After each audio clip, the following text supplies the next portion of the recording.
The world is getting crazier. People are acting more and more insane. The end of the world is tomorrow. There's only one thing to do when the world is falling apart.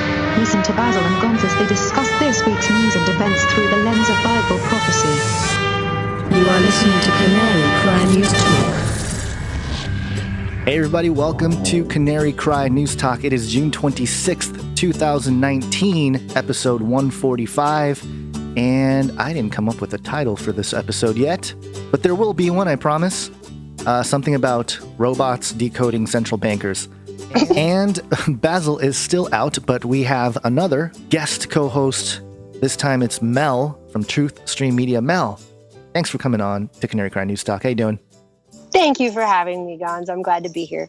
All right. So, we have a lot of things to talk about, but hey, you know what? I just wanted to give you a moment to just say, hey, thank you for doing what you do. And you guys are, the documentaries and the Truth Stream Media YouTube channel. You guys have been doing a lot of work.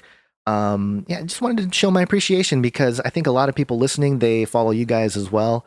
And I know it can be tough sometimes out there in the wild, but, I think we're all rooting for you guys and praying for you guys. So keep up what you're doing. And thanks. Yeah, because I know things can get weird and strange Everything and bizarre. Everything is so weird. I don't know. We're living in a cross between biblical prophecy and a science fiction movie. That's what I feel like. Yeah, yeah. It seems like it's all coming together. It. Yeah, for sure. And of course, here at Canary Cry News Talk, we always start with a thing called a FLIPPY update. FLIPPY update. Do you want fries with that?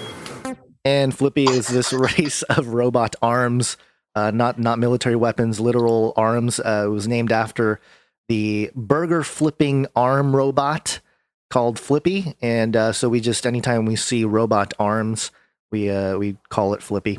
And we've watched the evolution of the FLIPPY arm, flipping burgers to, having an arm that can be strapped onto you on your chest. That was a weird one. But now Jeff Bezos was out there doing a demo of these robot arms. Have you seen this footage, Melissa? I heard you tell me about it, but I haven't gotten a chance to see it just yet. Take a peek. Let me see. Let me know what you think, because it shows Bezos there. He's got kind of like the virtual reality gloves on, but then the robot arms are in front of him, and the robot arms are pretty big. They're bigger, and it shows them shows him try to pick up this red cup and place it on top of a stack of cups, and you can just kind of see the evil on Bezos's face, like, yes, I'm now feeling the powers of machine. I'm seeing it. Oh jeez, that's scary. Yeah, I mean, Bezos is notorious for rolling out his robot dog, and doing all kinds of stuff. So this is personally, I feel like he could do anything though, and it would creep me out at this point. Like, he could just be like, he's like a basket of puppies and like holding a baby and singing a nice song, and I would just be completely I would be very concerned if babies and stuff were around Bezos and he was flaunting it, especially. He'd probably be like, "Let me hold you through my robot arms," Yeah.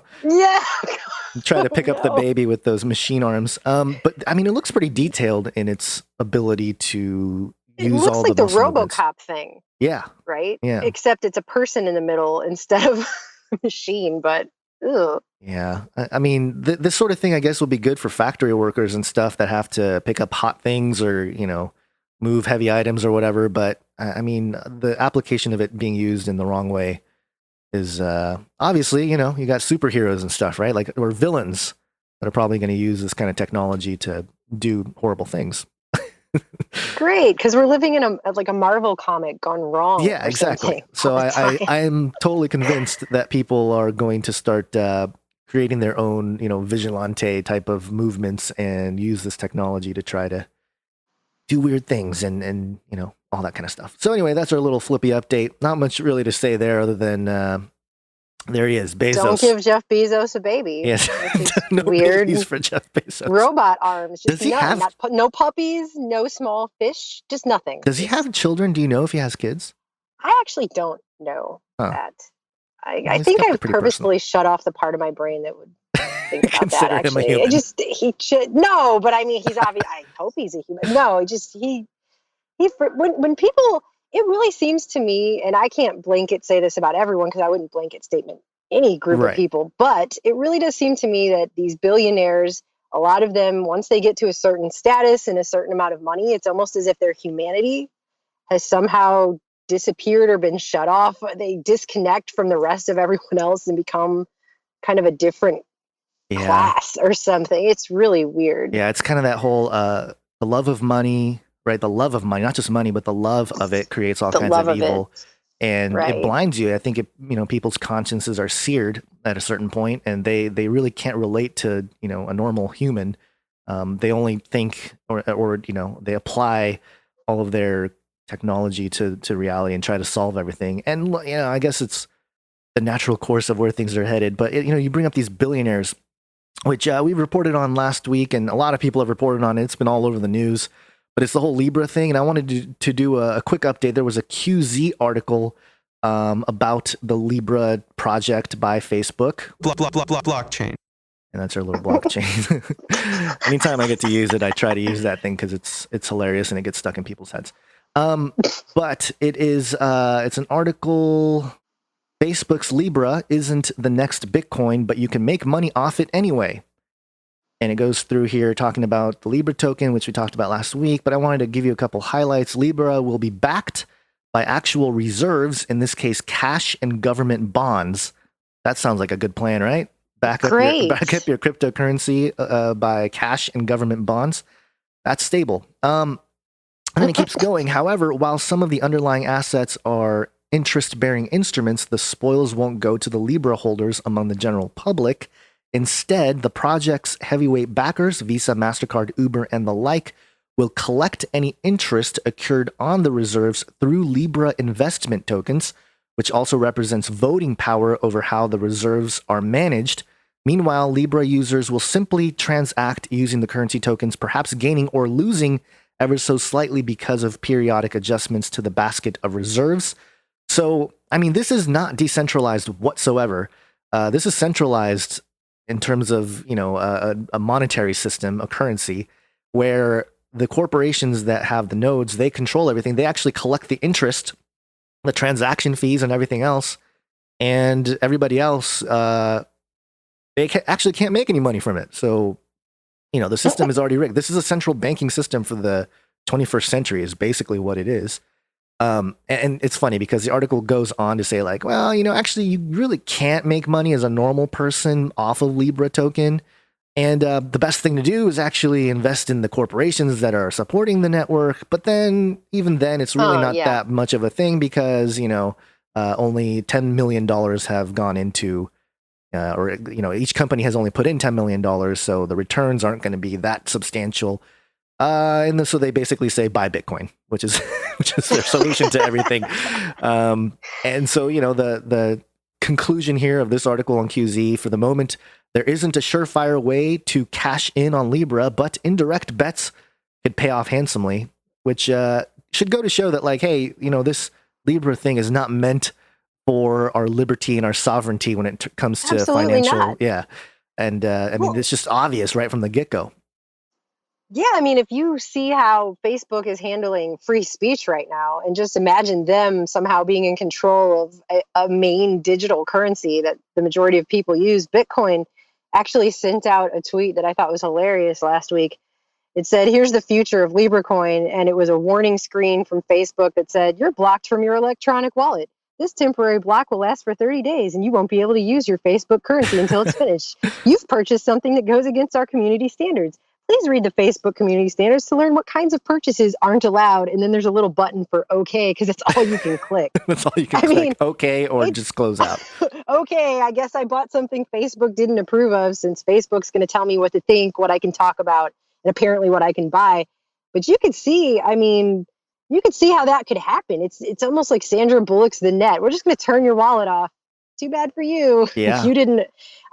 Facebook just came out with a new thing they were talking about a couple weeks ago, where they're going to start, it's different tiers of, if you say things about certain protected groups that get to the line of what's inappropriate or something, then you're going to be designated a hate agent. Oh my gosh. A hate agent. hate And agent. so, and they have tiers. So you could be a tier 1 hate agent, or if you say something a little worse, you're a tier 2 hate agent. They have tiers. So this is, I mean, they're literally treating the entire world of people like we're all children, Yeah. and we're going to be told how to get along. And yet they're going to then introduce this currency that they're going to further control the population with. It's horrifying. Here's your money, kids. Here's your allowance. Yeah, exactly. This is it. Have you heard this clip of Zuckerberg? I am not capable of hatred. What? Actually, Is that that's really him? it's Data from Star Trek, but you know, same thing. How would you tell the difference? Exactly. Exactly. So, Oh my! Oh, this yeah. world. Yeah, I obviously people are going to be forced to use Libra because so many businesses and entrepreneurs have tied themselves to Facebook as their main place of business, and that's kind of the unfortunate thing. So I can see a lot of money, billions of dollars probably, going into Libra and, you know, having it be one of those quote unquote stable tokens out there. But I think most people who are, you know, all about freedom and sovereignty and you know, having our own way with our own finances, those people aren't going to really get into Libra or try to use it. But, you know, we'll just have to wait and see. They got a year to release the thing and see what happens. Obviously, they knew that they were going to get bad PR. I mean, you can do a word search on Mark of the Beast, and you have so many people talking about it through the Libra concept, not just like Christians, but actually, you know, financial people saying like, oh, the part of the internet has gone crazy calling Libra the Mark of the Beast. And, you know, I mean, but it's not the Mark of the Beast, but certainly there are qualities that seem to be heading in that direction. I mean, it says none shall buy or sell. And I mean, you can clearly see how if we're entering a world where the currency is all going to be digital, if you're not part of that system and everything else that system entails, all the other facets of that, which in the future could be connecting your brain wirelessly to the cloud, et cetera, et cetera, et cetera, which sounds nuts when you say it, but this is what they're talking about now. And they're talking about it not in terms of science fiction, but in terms of what's coming, you know, what's coming in the next 10, 20 years. You could see a world where they could set it up to say, if you don't do X, Y, and Z and participate in these ways, you wouldn't be able to participate in the economy. Yeah. I mean, we take for granted, I think right now, that all of our computer systems are, you know, on a countertop or in our phone or in a watch that we wear. But the idea that it's just going to stop there and that it's always going to be separate like that is becoming passé as we speak about this. I mean, they're already talking about in the future, you know, if you don't, as a parent, for example, if you don't give your child whatever this, I guess, neural lace, Elon Musk neural lace AI layer in the brain upgrade, all of the other kids in class will be way smarter than your child because they'll be able to process information faster by having such upgrades. And you as a parent will be considered almost abusive of your child for leaving your child behind for not doing something like that. But all they have to do is make a system where it's invasive and you have to do certain amounts of things to participate in it. And if you don't, then you can't buy or sell. I mean, that's all they have to do. And digital currency is one step closer to that. Yeah, for sure. And, you know, one of the things that we'll see, I think, in the next year or two, we're already starting to see it, is a transition period into a purely digital asset economy. And, you know, I've talked about it on my channel and stuff where, you know, they're tokenizing everything. They're literally going to attach a sort of digital certificate to everything, like every item, even our personage. And so that's kind of where we're headed. And we're seeing, you know, we've seen it coming for a long time, but it's going to cause a lot of turbulence. And that's kind of where I want to go with this next article here. I'm for the robots. This is Bloomberg.com. Robots can now decode the cryptic language of central bankers. Hooray. Machines that mimic the human brain are analyzing dense policy statements in seconds and getting it right. Have you seen this article yet, Mel? I just now had a chance to look over it before we started talking. Okay. Just a little bit. So I'm vaguely familiar. Okay. Let me go through it a little bit here. Robots are on their way to cracking one of the world's toughest codes, central banker speak. In a matter of seconds, machines that mimic the human brain can read through dense and obscure policy statements and then offer a prediction. The humans who develop and use them say artificial intelligence gets it right more often than not. Robots that learn as they go not only analyze communications faster than humans, but also mitigate several human shortcomings, said Evan Schneiderman, the founder of St. Louis-based Prattle Analytics LLC, which develops and sells computer-generated research on 15 central banks to hedge fund clients on Wall Street. Quote, human confirmation bias can lead to substantial analytical errors, end quote. The central bankers who have long thrived on wielding the power of words, growing use of the technology means they'll need to pay even closer attention to their language choices, especially if computers seize on historical patterns humans tend to miss. Some central banks are already starting to vet communications through machines to gauge how they'll be interpreted, although Prattle wouldn't reveal which ones. Schneiderman, who did I know, right? It's funny. Schneiderman, who did a PhD at Harvard University on how central bank communications impact financial markets before starting Prattle in 2014, charges $60,000 a year for 3 to 5 users to access analysis. It takes about 45 seconds for the neural network of Prattle's robots to read a 500-word statement and map the words over 80 billion connections to learn how the language is interconnected.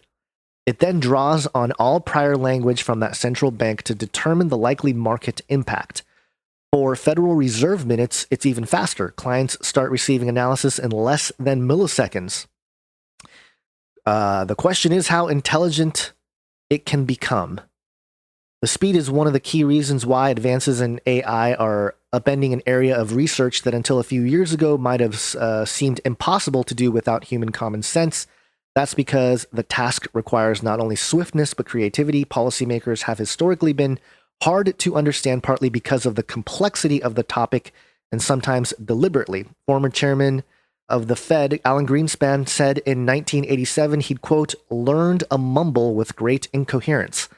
And Greenspan, actually, I think he's one of the guys that really started the whole derivatives market and the whole idea of digital money and having it be a real thing. He was one of the first computer programmers to do that. So he's also the guy that said we can always just print more money. We can just always print exactly. more and more. Just it's monopoly. Yeah. It's Now monopoly there money. are some in the, I guess, truth kind of movement who believe that he's kind of one of the good guys, which is very hard for me to get my mind around. Yeah, there's people that believe that. There's people that believe that the reason why he's one of the good guys is because he set out a plan to eventually crash the entire fiat market and to get people back onto either a gold standard or whatever. Who knows? Get people on a digital currency, and that's about it. That's kind of the hijacking of the whole idea, which is interesting. But it says here, these days, central bankers are generally speaking trying to make their communications more transparent for a broad audience. On becoming Fed chairman, Jerome Powell said he would attempt to communicate in, quote, plain English and double the number of press conferences. Yeah, wonderful. Thank you. Thank you, Fed chairman. Because you weren't doing that before, but now we're going to do that finally in 2019. So we're going to put more BS out there for people to eat up. Policymakers have long been aware that their words can be as powerful as their actions for influencing markets. Bank of England Governor Mervyn King illustrated this in 2005 with his Maradona theory of interest rates. He was inspired by Argentinian soccer player Diego Maradona, or Maradona maybe, who in the 1986 World Cup dumbfounded 5 English players to score despite running in a straight line. King's point was that England's defense expected Maradona to swerve so he didn't have to.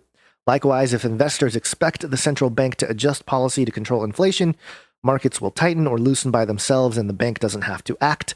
But robots aren't that smart yet, according to Dirk Shoemaker, a Frankfurt-based economist at French lender Natixis SA, which this month started publishing an automated sentiment index of European central bank meeting statements. Quote, the question is how intelligent it can become, he says. Maybe in a few years' time, we'll have algorithms which can get everything right. But at this stage, I find it a nice cross-check to verify one's own assessment. And keeps going on here. It says how the machine can basically discern if a policymaker said something, or can't discern if a policymaker says something ironic. And the argument there is that humans sometimes can't either, which is true. And still, this technology is developing fast, and over time, it can conceivably be able to grasp more nuanced communication like sarcasm, metaphor, and humor. Prattle, which was recently acquired by Liquid Net, claims its software accurately predicts G10 interest rates 9.7 times out of 10. The system creates a unique lexicon for each central bank board member and analyzes language patterns over time, according to Schneidman. He said it's able to control for Chicago Fed President. It's able to control for Fed President Charles Evans's frequent use of so-called strawman arguments, a rhetorical device that deliberately exaggerates an opponent's position to undermine it. A Chicago Fed spokesman declined to comment. And so it's funny because it's actually holding a lot of these like central bankers and stuff that are public. It's holding them accountable, which is an interesting kind of effect that this is having. Because we often hear like, oh, the robots are taking over, it's horrible. But then it's like, well, it's going to create a level of transparency with all this stuff, which is both good and bad. Because it's good because more people are going to learn how horrible the corruption is and all this stuff. And that's already been happening. But it's also bad because they're going to realize how much corruption they're in. It's like, what are they going to do about it? So but it's not going to change, right? Right, it's right. not going to change. It's just you're going to realize it, and then you'll accept it through like a learned helplessness, kind of like the same as all the Edward Snowden slow drip leaks and all the other stuff, right? Right. But also, I think it's extremely concerning to see how much power and control we're putting into the machines that we're building. Yeah. You know what I mean? To run things. I mean, in China, for example, they actually have whole police departments now that are being run by AI. You don't talk to a human being when you go in there. And right now, it's just for things like getting a license and stuff like that. But they're actually sending out global surveys and they're asking people, how would you feel if AI ran the government in your country? Because everyone is so sick and tired of the corruption. And the more that these kinds of technologies come out, the more we can see the corruption. And so it's almost like a means to an end of saying, well, wouldn't it just be better if the AI ran everything? Because then you wouldn't have to deal with the human corruption, which is true in a sense, but also who's programming that AI? Right. Do you agree with their value system and their morals? Because it's going to be a very small number of people who control this technology at the top. Right. Yeah. We truly live in that technocratic, moving towards a dystopia while promoting a utopia, right? It's kind of absolutely. And people are buying into the utopia aspect. Yeah. And it's really, really bizarre. I mean, I just don't know why people would trust these systems as much as they do, considering if you look at all the corruption of the people who've created and are wielding these things. Yeah, it's an ebb and flow. I've often brought up, at least on my channel, how it's an ebb and flow of like they can't necessarily just totally lock everyone down in like a very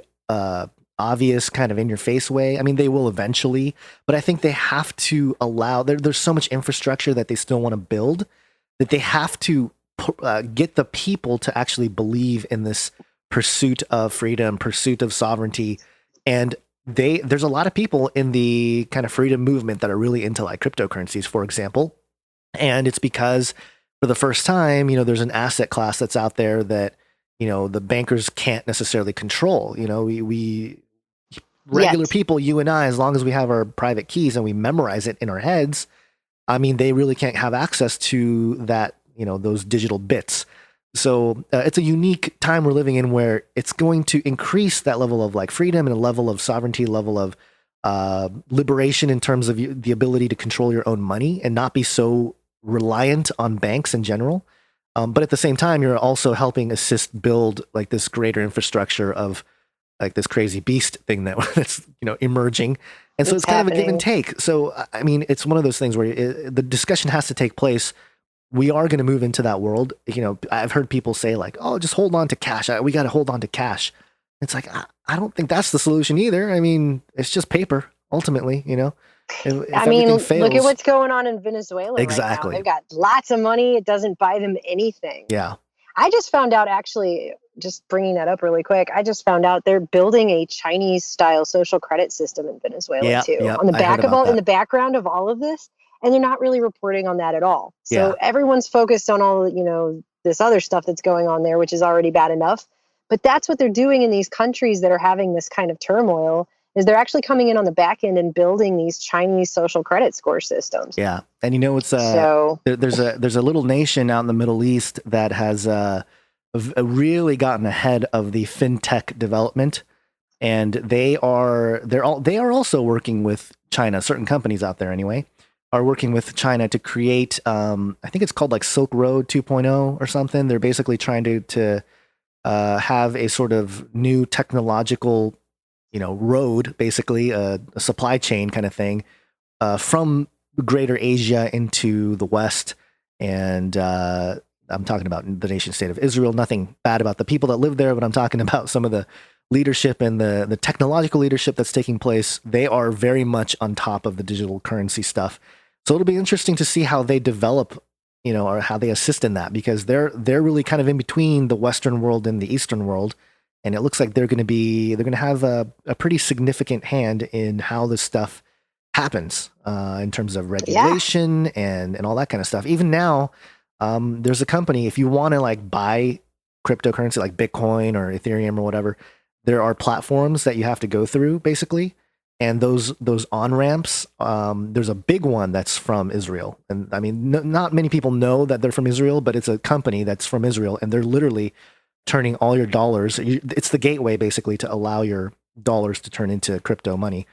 So it's all just kind of happening slowly. And, I think we just got to keep warning people, but also, what do you think in terms of like practically fighting this stuff? Is it worthwhile to at least go with the tide or go with the waves of change and hold on to the truth, but also like be able to reach the people, because the people are going to be swept up in this. They already are. They already are. Yeah. I don't know. For me personally, and I've been saying this for a while when people ask me this question, I think that at a certain point with all of this, it's going to come down to a personal choice. How far are you willing to go with this technology? How much are you going to allow it to invade you as a sovereign individual, right? Right. And I think eventually it will come down to a question of putting things physically inside of your body. Yeah. I mean, they're already talking about that now. And for me, that's going to be a line in the sand that I'm done. Like if I would like to keep doing this for as long as possible, because I think there needs to be people who are watchmen who are saying, hey, the Titanic over here is sinking, guys. I don't care if you rearrange the deck chairs all day. Like it's going to end up on the bottom of the ocean. So we need to kind of look over here and pay attention to this. It's actually an important marker on the road we're on as a society. But at some point, once they've integrated this technology to a point that it goes inside of your body, inside of your brain specifically, I'm out. I'm going to be like, sorry guys, I'm going back to pencil and paper. I'm going to go find my typewriter and take it out of the closet, because I'm going to be done. I can't. I mean, and that's the thing, is they just keep upping the level of the integration, and I think people don't recognize it for two reasons. One, we're living in a time of information overload, and we're living in a time where, I mean, the number of dystopic television shows and movies and the inundation of that kind of programming is just coming out at such a rate that I think people see all of that and they go, oh, well, at least it's not as bad as Black Mirror yet. Right. Or they keep it one step ahead to kind of numb the reality of where we're at. Well, and so it's like almost it's like this, it causes a complacency, I guess, because like a people see that. Yes, it's a desensitization, but it's also, well, it's not this bad. It's only this bad. So it's okay. And It's not. It's actually not. So that's, first of all. But secondly, it's being done in such a gradual pace, at least up until probably 2020. I think once we start going in the next decade, I think things are going to start going a lot faster. It's already picking up speed, I think, with the amount of things that are coming out and the stuff that's going on. But I think once we get in this race towards 2030 and then 2045, we're going to see it's going to be incredible, the level of speed these things are going to take. But up until now, it's been kind of gradual, right? Oh, I have a computer on my desk. It has a very small processing speed. I have to connect with AOL. It makes that horrible noise. It takes forever. Then we had, 1G and 2G and 3G and 4G. Now I've got a phone in my hand. I can watch movies on it and YouTube videos, and that's pretty cool. But we're getting ready to enter a time of 5G with zero latency, and you've talked a lot about this.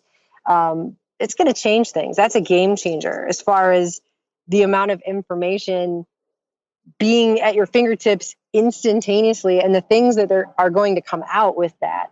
Yeah. I mean, they're talking about, they're showing videos for 5G commercials and stuff like that. I think there's a T-Mobile commercial for 5G, and it shows two people walking down the sidewalk and they both speak different languages. Sorry, there's like a really loud plane going overhead right now. It's all right. A military plane. I apologize. They're tracking you down. Yeah. Nice. But it shows two people walking down a sidewalk talking to each other, and they speak different languages, and the augmented reality is translating the speech in midair in front of them. Wow. As they're speaking in real time. And it doesn't show them with earpieces on. They don't have watches on their wrists. There's no phones they're carrying. They're just talking to each other. And so some kind of technology that they have somewhere on their person or in it, I don't know, is doing that. They don't explain it, obviously, because it's a commercial. But, it's kind of like how they show people going into, there's another commercial for, is it Microsoft? I can't remember now, but it shows people going shopping in a store, and then they just pick up what they want and leave the store, and they never do anything. They never pull out a phone or pull out a card or anything. They just walk in and walk out with stuff. And somehow it knows who they are, and it charges them money almost, I guess, in a Minority Report level iris scan way. I don't know. It doesn't show how the technology is interacting with people. And that's the new trend now. It's just these commercials that show people doing things on a technological level, but the technology is invisible. So where is it? You know what I mean? Yeah. And, oh my gosh. And just the patents that are coming out. I don't know if you've seen that Google has a patent for something that they call the conscious home, which is above a smart house. I mean, we already have people, you're hooked into the smart grid. You have the smart meters. They're sending out signals every 15 seconds from every appliance in your house. So I guess there's a central computer somewhere analyzing all this data and knows that you went to the bathroom and then made a cup of coffee or whatever. They know every move you're making in your home based on all these sensors, right? Well, in the future, the conscious home is going to be able to look at all the data from all of the cameras in the home, the sensors in the home, and it's going to be able to infer occupant emotions and then act accordingly based on that. So one of the examples in the patent is that children are in the kitchen whispering, and the computer, the central computer, is able to infer that mischief may be going on, and it alerts the household policy manager, or it can figure out if a child's home alone, and it'll lock all the smart doors, right? And lock the kid in the house, which is, just you could see how, yes, some of this may be for people's safety, but you can also see a world with no privacy where these things could go horribly, horribly wrong. Yeah, and they can all be hacked. So the movie Home Alone would be really boring. Like the criminals walk up and they'll be like, "You are under attack. Let me lock you down." And then that's it. That's the end of the movie. Right. But it's just like 2001: A Space Odyssey, right? Stanley Kubrick, when Hal is able to know what the astronauts are saying by reading their lips. I mean, this is literally the patents that Google is coming out with now for this intelligent home. They want people to start relying on these voice assistants more, like your Alexa, Echo, and stuff like that. They're adding in health information now, so you're supposed to talk to these private corporations once again. People seem to forget that these are private corporations, but you're supposed to tell them all your personal health data, and it can triage things for you. They've got commercials for that now. They're going to move it to an era of marriage counseling. So it can recognize in your voice if you're angry now, and it'll interrupt and offer counseling while you're fighting with your wife. Oh my gosh. This is the level, right, that we're moving towards. So I think in a roundabout way, sorry, I went off on a whole tangent. No, it's okay. People are going to have to start asking themselves, at what level are you uncomfortable with the invasion of your personhood by these technologies? And at that point, you're going to have to withdraw or else get sucked into the hive Borg that they're basically creating out of all these technologies. Yeah, for sure. And, as we wrap up this part of the episode here, one of the things a clip that we often go to, which rings a little too true. Stop this progress before it is too late. It's from one of the movies from like the 40s or something. I can't remember which one, but it's so true, you know. That And sounds. I just need to have that on a ringtone or something that I can just, or a button on. Yeah, I can just walk around playing that every time I see something. Yeah. That would be perfect. Progress before it is too late. but we got other ISOs too that we can have fun with. But for now, we're gonna actually wrap this part of the show up. We're gonna go into talking about Vox promoting biohacking. We'll get into that in the extended report. Oh, goody. Yeah. Before we wrap it up here, how can people find all of your stuff over at Truth, or you and Aaron, all you guys' stuff at Truth Stream Media? Well, we still have our website, truestreammedia.com. We're still on YouTube for now, I guess, until they decide to censor our channel. It's youtube.com/truestreammedia. But we have backup channels, BitChute /TrueStream, Vimeo /TrueStreamMedia, Steemit /@TrueStreamMedia. And I guess we'll just keep spreading out into little backup channels everywhere that we possibly can, just in case. I mean, you never know. And but yeah, all the updates, if we ever just disappear, I guess, off YouTube, will be at truestreammedia.com. So there you go. And you know, one of the things that we do here at the end of the show, we tell people this is one way you can get folks to learn about some of these issues. Rattle their cages. I want to shake things up, stir up some controversy, rattle a few cages. Hey, stop that! You'll never silence me. I'm the last angry man, a crusader for the little guy. Leave the bird alone. Never. Rattle a few cages. Rattle a few cages. There you go. Thank you, Mel, for joining us. Until next time, think outside the cage.